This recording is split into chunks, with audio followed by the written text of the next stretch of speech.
రాత్రి ఎదురు చూసే తూరుపేమో చుక్క చూపే కొల్లలేమో పరుగునొచ్చే దూతలేమో పొగడవచ్చే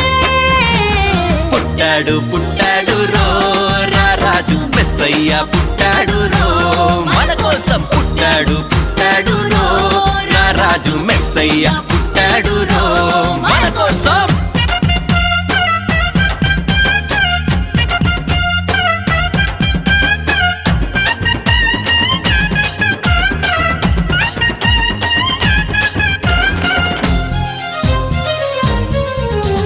పశుల పాకలో పరమాత్ముడు చల్లని చూపులోడు సక్కనోడు ఆకాశమంతా మనసున్నోడు నీ వెట్టి వాడవైనా నెట్టివేయడు పశుల పాకలో పరమాత్ముడు చల్లని చూపులో